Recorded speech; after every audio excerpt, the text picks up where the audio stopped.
અરે ઓ પોપટ, 2 દિવસથી નોકરી કેમ નહોતો આવ્યો? તને ખબર છે ને કે મારા આ ગોડાઉનમાં કેટલું કામ હોય છે? તું પૂછ્યા વગર જ રજાઓ પાડે છે. તને લાગે છે કે આ તારા બાપનો બગીચો છે?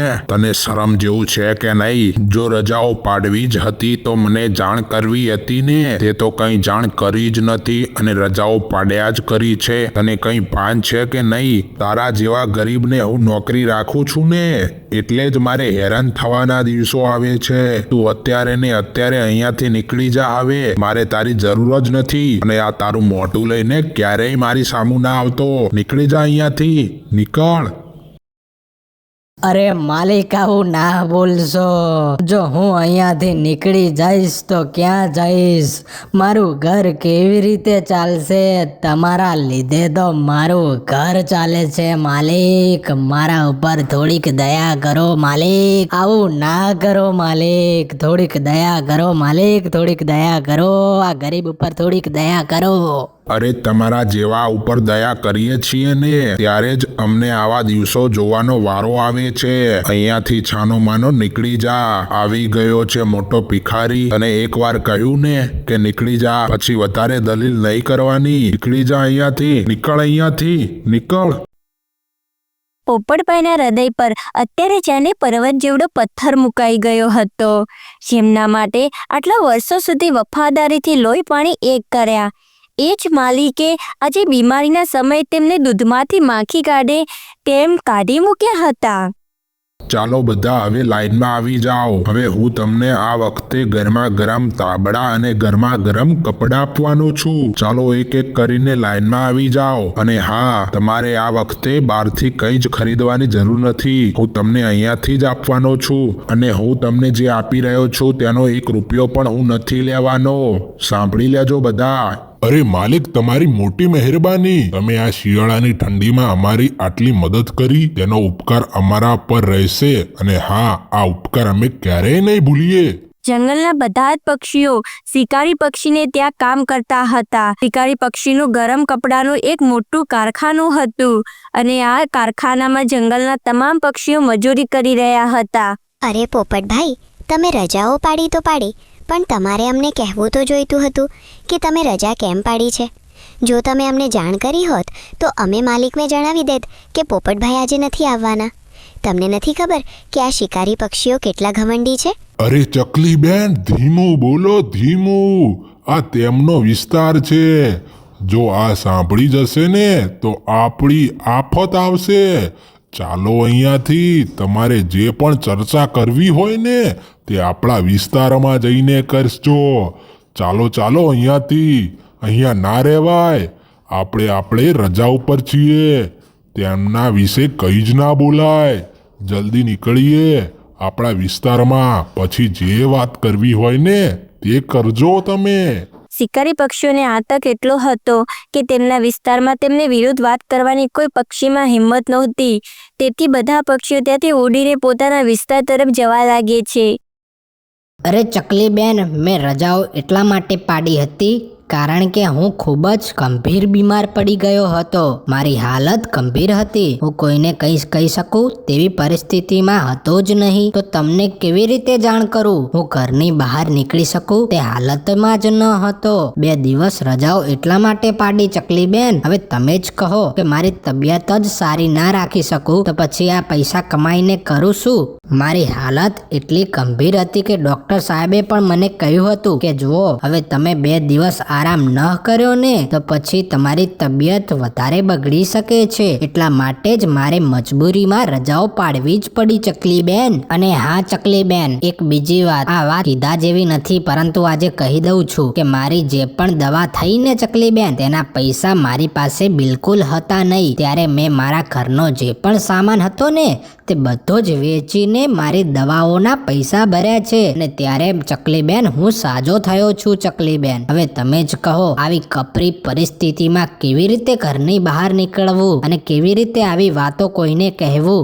અરે બાપરે પોપટભાઈ, જો અમને જાણ કરી હોત તો અમે ચોક્કસ મદદ કરી હોત.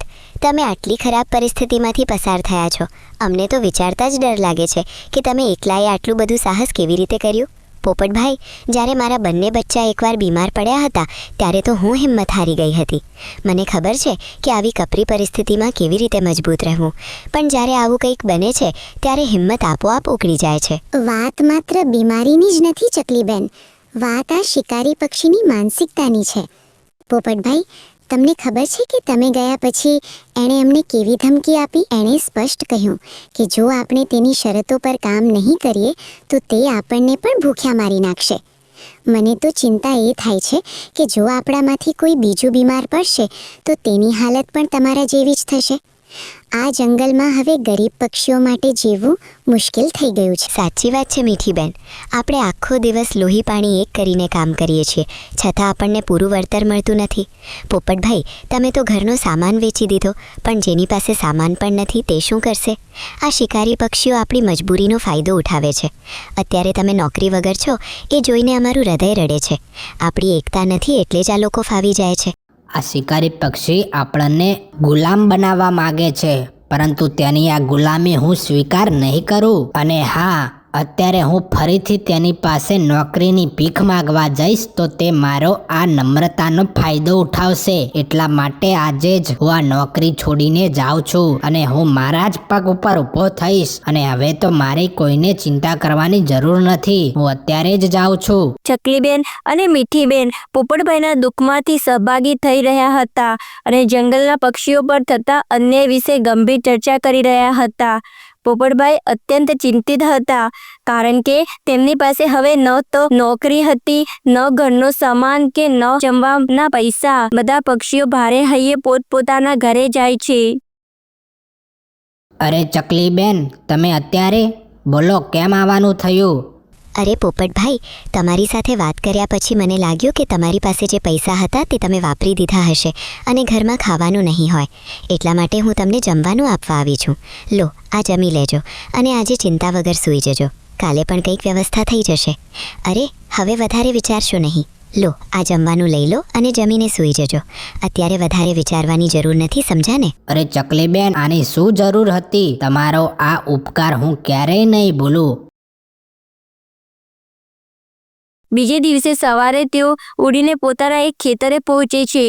મારી પાસે માત્ર આ 1 વીઘાનું ખેતર છે અને તેમાં તો આ કપાસ વાવ્યો છે. હવે શું કરવું? કપાસ પાકી ગયો છે અને તેમાંથી રૂ પણ નીકળ્યું છે, પણ રૂ વીણવા માટે મજૂરો જોઈએ અને આ મજૂરો તો લાવવા માટે પૈસા જોઈએ. એટલા માટે હવે આ મજૂરો કેવી રીતે લાવવા તે પણ એક મોટો પ્રશ્ન છે. અરે હા, મેં સાંભળ્યું છે કે રૂમાંથી તો ગરમા ગરમ કપડાં બને છે. હું જ્યાં નોકરી કરતો હતો ને ત્યાં તો રૂનો ઉપયોગ કરતા જ હતા. મારો એક મિત્ર વેપારી છે, લાવો તેને ફોન કરું, કદાચ મારી મદદ કરે તો.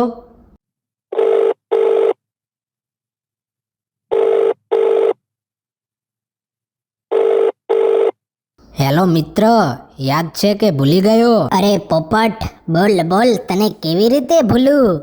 આપણે તો સાથે ભણતા અને સાથે હરતા, પણ તારો અવાજ તો મારા મગજમાં સેવ છે. તું માત્ર હેલો બોલે તો પણ મને તારો અવાજ પરથી ખબર પડી જાય કે મારા મિત્ર બોલી રહ્યો છે. બોલ બોલ મિત્ર, કેવી રીતે મને યાદ કર્યો? મિત્ર, મેં સાંભળ્યું છે કે તું હવે મોટો વેપારી બની ગયો છે અને ગરમા ગરમ કપડાનો વેપાર કરે છે. મિત્ર, મારા ખેતરમાં કપાસનો પાક તૈયાર થયો છે, પણ આ રૂનું શું કરવું તે મને સમજાતું નથી. શું તું મારી મદદ કરી શકે? અરે પોપટ, એમાં વિચારવાનું શું હોય? તારા ખેતરનું સરનામું મોકલ, હું મજૂરો લઈને આવી જઈશ. અમે બધું જ રૂ વેણીને ગોડાઉન ઉપર લઈ આવીશું અને તને તેના પૂરેપૂરા પૈસા આપી દઈશું. તું બિલકુલ ચિંતા ના કર. તારો મિત્ર બેઠો છે તો ચિંતા શું કામ કરે છે?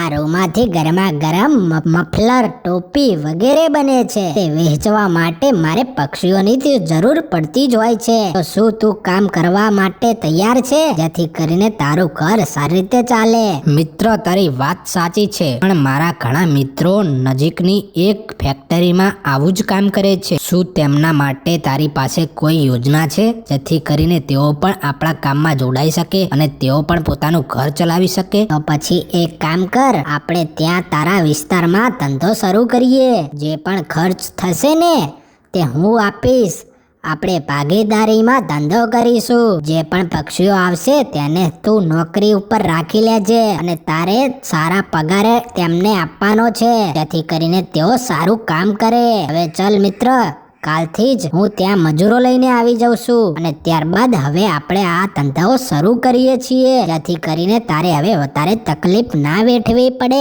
પોપટભાઈ અને તેમના મિત્રે મળીને એવી યોજના બનાવી કે હવે જંગલના પક્ષીઓના ક્યાંય દૂર કામ કરવા જવું ન પડે. એમને નવો વ્યવસાય શરૂ કર્યો. બધા પક્ષીઓ હવે પોપટભાઈ પાસે કામ કરવા આવવા લાગ્યા.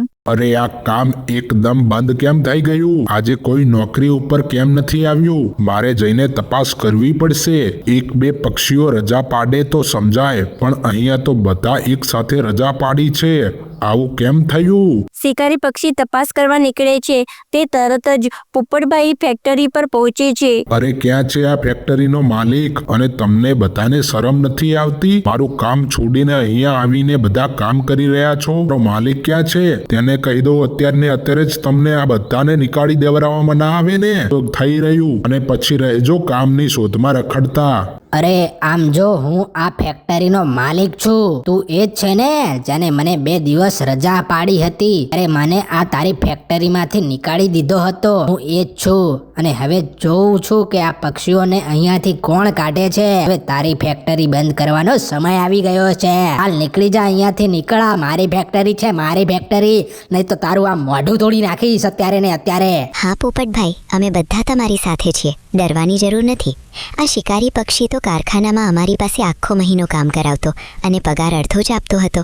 અમારી મજબૂરી હતી એટલે અમે ત્યાં કામ કરતા હતા, પણ હવે અમે પોપટભાઈની ફેક્ટરીમાં જ કામ કરીશું. અમે ત્યાં નથી આવવાના. તારે કામ કરાવવું હોય તો બીજા પક્ષીઓ શોધી લેજે. સાંભળી લીધું ને? હવે નીકળી જા અહીંયાથી.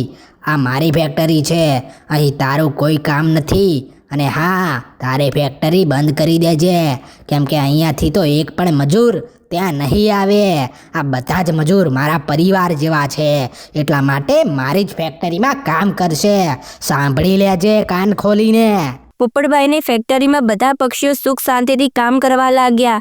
પોપટભાઈ બધાને સારો પગાર આપતા હતા. આમ બધા પક્ષીઓનું જીવન ખુશહાલ બની ગયું અને જંગલ ફરીથી હરીભરી થઈ ગયું.